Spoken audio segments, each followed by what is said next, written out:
Hello out there, it's Wake Angel 2001, and I'm sorry to appear to you in such a way, like the thing with my eye, it's probably quite frightening. I assure you my vision is fine, it's just a couple of popped blood vessels, taken from cutting an action figure leg down to size, and then like the pliers losing grip and the thing get pitched up directly into my eyeball. The whole thing was initiated because I forgot where I put these things and I couldn't be bothered to go find them. Well, suffice to say, I found them now, and I'm not going to forget to use these things in the future. Wear your goggles, kids. Alright, so this is an unboxing video. This was sent to me by a fan, Albert. Said that he made his own custom figure that he wanted me to open up and review and talk about. And it's a pretty heavy box. This thing's really heavy. So we're going to get into that. Funny bit of drama with this box. In my building, we have these things called parcel lockers. Like, if a mailman has a package to deliver and it's too big to fit in your mailbox, in the past, it would have to be taken back to the post office and you had to go pick it up. But in my building, they installed basically like little key lockers that if you get a package, then they can then the mailman will just put the package in one of those lockers and then put the key for the locker in your mailbox so you can retrieve it, which is great. On the 20th, I had one of those keys, and when I opened it, found the parcel locker to be empty. So at first I thought, oh, probably just put the key in there by mistake, whatever. But then I got emails saying, hey, did you get my custom yet? I'm like, oh. So I left a note on our mailboxes for our mail carrier that in case we received the package and he gave us the wrong locker key, to please double check the lockers, and if he found a package for our apartment, to put the proper one in. And when he came today, he did indeed put the proper key in, so we were able to access the locker. So that thing was sitting in a parcel locker for 3 days untouched. It was safe, but, I had no way to access it until, now. So yeah, we're going to open that. But I figured, let's have a little bonus. One of these things. These started popping up at GameStop. It's a new little piece of Sonic the Hedgehog kitsch. It's a blind box of what seems to be a little minifigure. It can be one of 5 characters. There's Sonic, Knuckles, Tails, Amy, and Shadow. And apparently if you collect all 5, you can build a little set, like there's a stage and everything. This is something that totally does not need to be a blind box series. And also at $10, I think they're a little bit overpriced, but if you're like me and you have a GameStop membership, you get a free $5 coupon every month. So you can make a little bit of an indulgence and get a discount. So although I don't think they're worth $10 each, for $5 I'm willing to give a shot on one. So I was planning on doing a proper review of this, but my schedule is just way too hectic. So let's go ahead and do the unboxing right here. Opening it up, which character do I have? I got Sonic. I was kind of hoping to get anyone but Sonic. So we got some assembly instructions here, and we got all this. So rings, arms, an effect part, the head, the torso, and the part of the base. Woo. Alright, so I could build this on camera, but I feel like that would just be using up a whole bunch of unnecessary screen time, so let's just go ahead and assemble this thing off camera. Okay, so here is your one little fifth of a diorama that the set makes. I think it's okay. The detail in the Sonic figure is okay-ish. He has his iconic little smile. Got that effect part. It looks decent. He's running. He be running. God, my eye's hideous. I'll close it.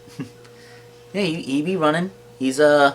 You can see, there's little clip-me-doos on the bottom of the grass that you can clip the other parts to.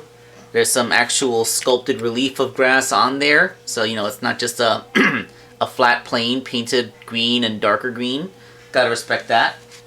Yeah, decent little thing. I don't think there's anything wrong with it. Alright, so on to the real meat of this video. I'm not going to show the top of the box because that's where his address is written and it has his real name, so, you know, we respect privacy. And when it's on my lap, it's out of the camera shot anyway. So, this was a big boy. Shipping cost him $17.10. That's quite a significant expense. I mean, that's the kind of shipping for. Normally, I pay international for that for shipping to get that expensive, but you know, I think this is a local delivery. Came from Oregon, so I guess that's what OR stands for, right? Oregon, and.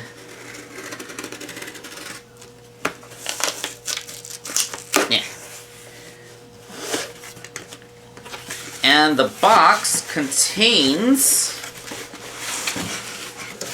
another box. Oh, you little guy. It says open on this side. Okay. Oof, oof, oof. Oh, you hilarious troll. I swear if there's another box in here, I am just not gonna record the rest of this. And we will just take pictures in a slideshow. Okay. Alright. Okay, there's a letter that says, please read this first. And wouldn't you know it, another box. Open from this angle.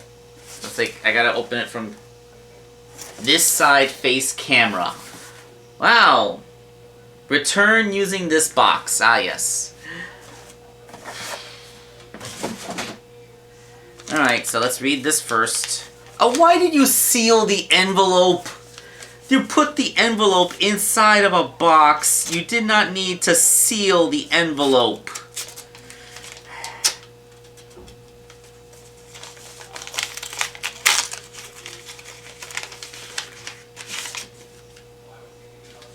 Oh, what is this? Alright, let's unfold stuff. Ooh, not bad, not bad.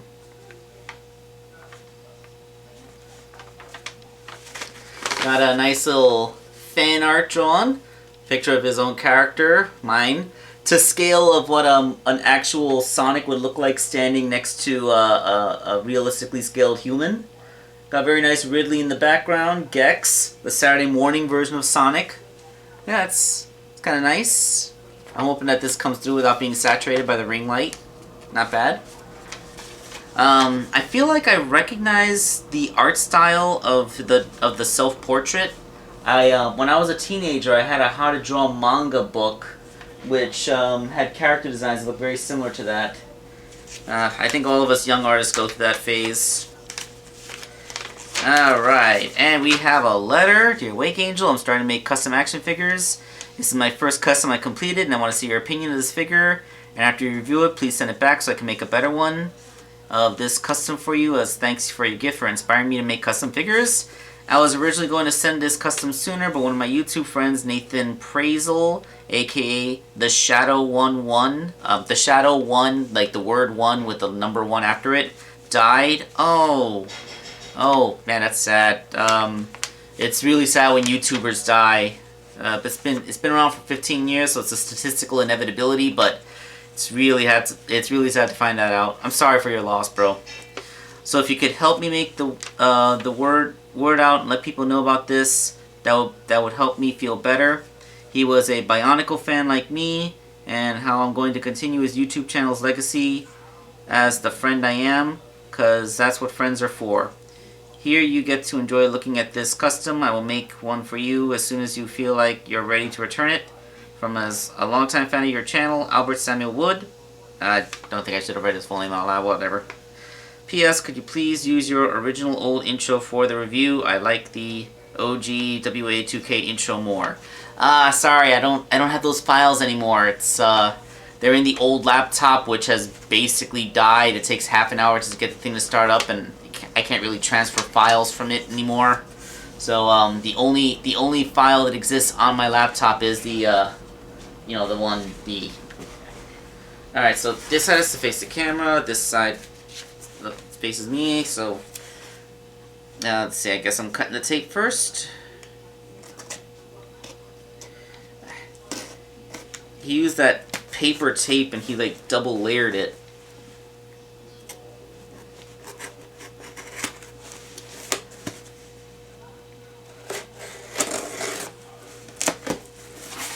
I was really nervous when I thought this package might have been lost, because if it was, I'd feel terrible, because, it's the thing he made with his own hands. It's an irreplaceable item that cannot, if it was just something I order from Amazon, no biggie, I'll just order another one. There's a million of them and Amazon can eat the cost, but, this is a very, very personal thing.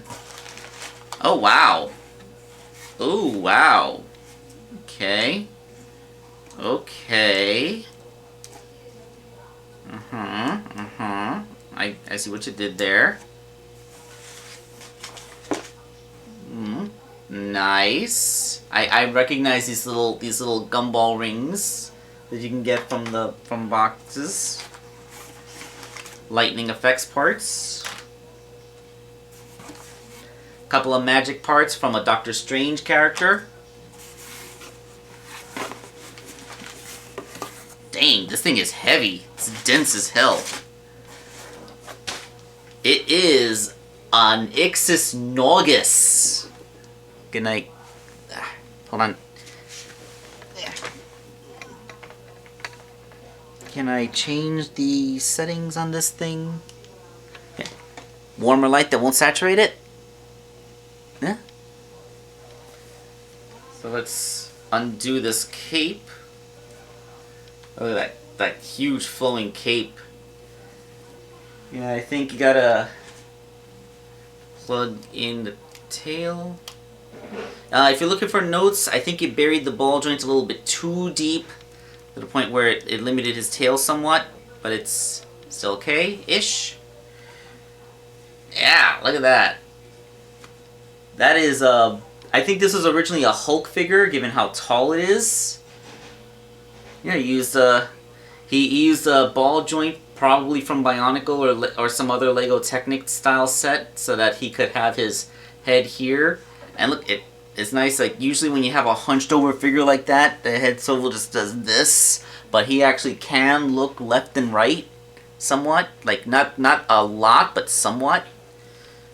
Yep, got his giant lobster claw hand and like this hand is perfect for gesticulating. It looks very magic.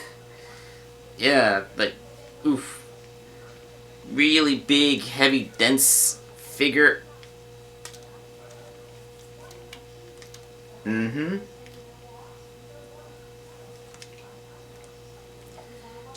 Yep. Having a hard time getting the double jointed knees to move. Oh, there we go, there we go. Yeah, there we go. Yeah, it's that's something, alright. Not a bad first effort. I mean, my first effort, I always keep it nearby.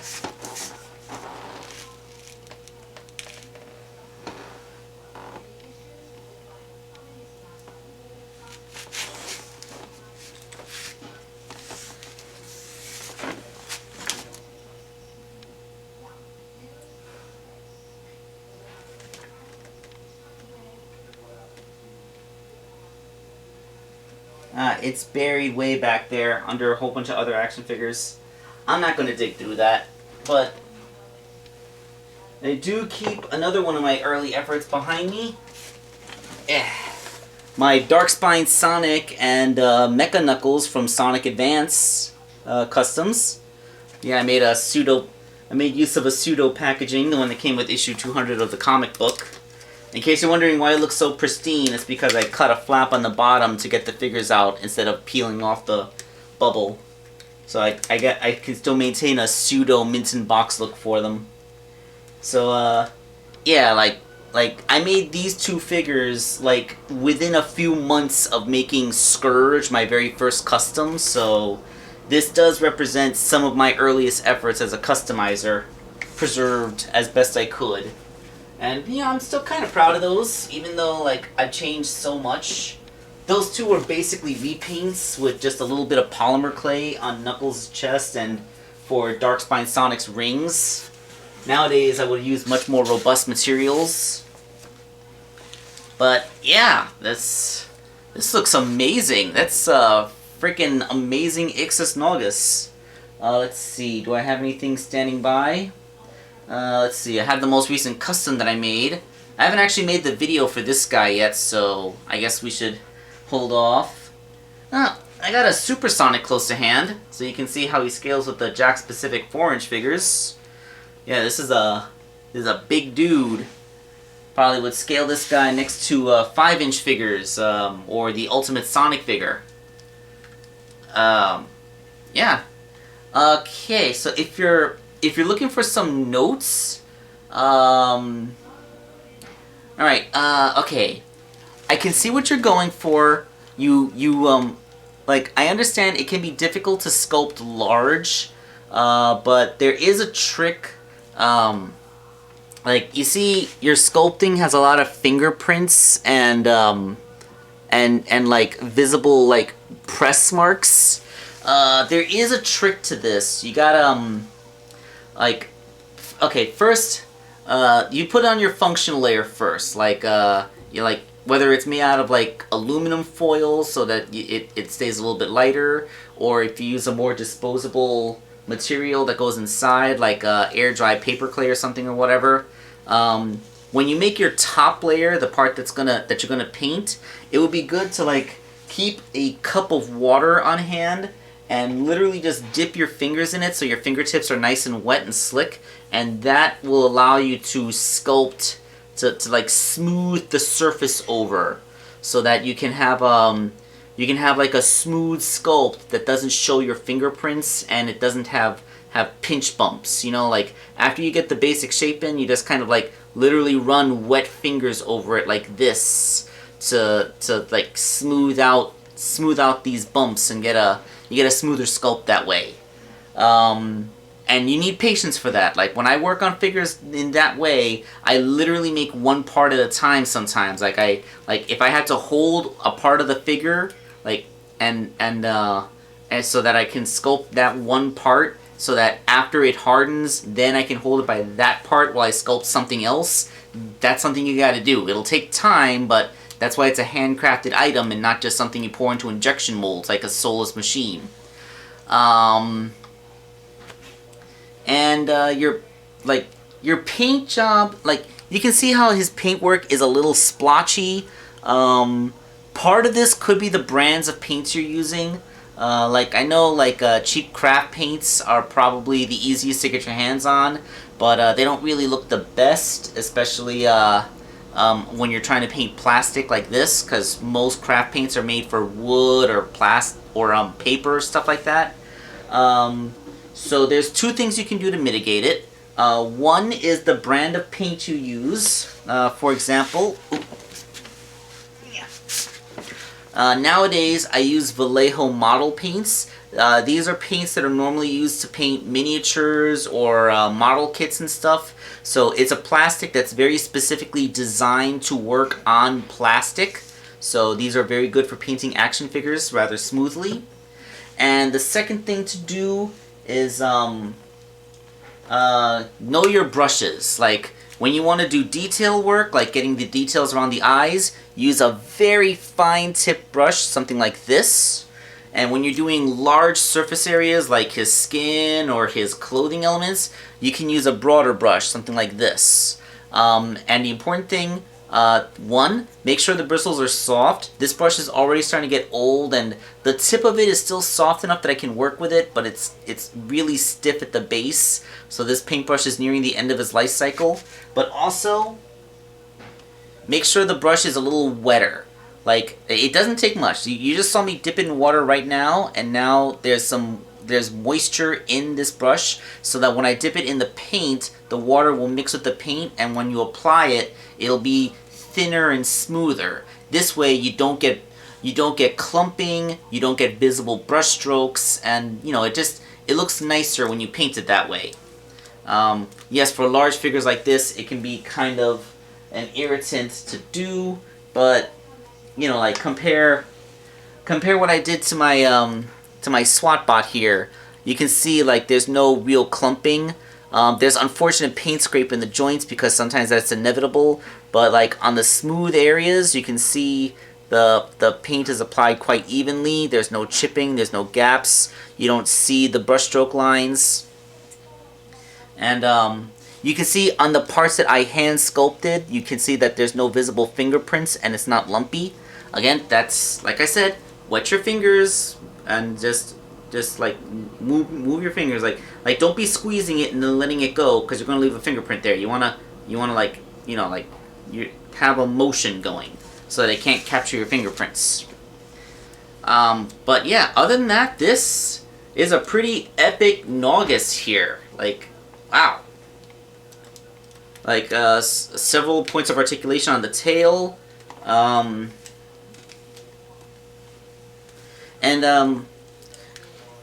What was the? Oh yeah, this is like I said, this is probably a Hulk. Yeah, so like you can see on the back how the sculpt is way lumpier. So like, yeah, this is something that you want to have a little more patience. Like one day you're just concentrating on the leg work, his belt, like do that part, wait for that to harden. Oh, by the way, the material you use, like I use 2-part epoxy sculpt. This stuff, it dries at room temperature, so you don't need to heat it. Because heat can damage your figure. Since it won't harden until you mix the two components together. You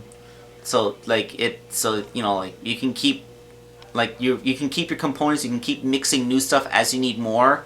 The only flaw is that once the two parts are combined, you can only mold it for about an hour or so. Then it's going to get too stiff for you to actually mold. Also, it can be very sticky. Like, that's another reason you wet your hands. You wet your hands not only so that you can smoothly sculpt, but also so that the stuff won't stick to your fingers. So when you pull your hand away, it like leaves a crater behind. So like keep your fingers moist and wet while you're sculpting around here, and like have patience, mix little by little. Concentrate on finishing one part. When it's hardened, move on to the next part, and move on to the next part. Same thing when you're painting. Concentrate on painting one part while you're holding it by another part. Spray the sealant so it won't, if you can dismantle it, all the better, because dismantled parts, you can keep them separate, and you can work on multiple ones at the same time without having to worry about interfering with each other. But always remember to be holding one part while another part is curing or drying or whatever. I think my thumbnail just scratched a little bit of the back of his beard off, but it's okay, it's the back of his beard, you don't see it. Yeah, like, this is excellent work for a first job. I would have been quite proud if this was my first figure. After all, my first figure was Scourge the Hedgehog, which was mostly just a repaint of the Sonic figure with some clumsily sculpted boots and a little jacket made out of a scrap of t-shirt material. But yeah, like this is an admirable first attempt. Like, it's huge, it's impressive, it's very I guess, what's the word for it? Ambitious. This was a very ambitious first figure attempt. So, yeah. Great job, man. So yeah, I'll send them back to you so you can use them as a source of inspiration. Good job on this. It's just a really great thing. Really, really great. Okay, so, in closing, also, it's been my personal experience that Bionicle joints don't like to be sculpted on. I noticed with some of my Death Egg robots, parts that I sculpted around, like they started to snap. I think the hardening material lessened the flexibility of the of the plastic, so it caused it to crack when moved. So when you sculpt, make sure that you leave the ball joints with clearance, because they need room to flex, or else they're just gonna crack on you. And when they crack, they don't work as joints anymore.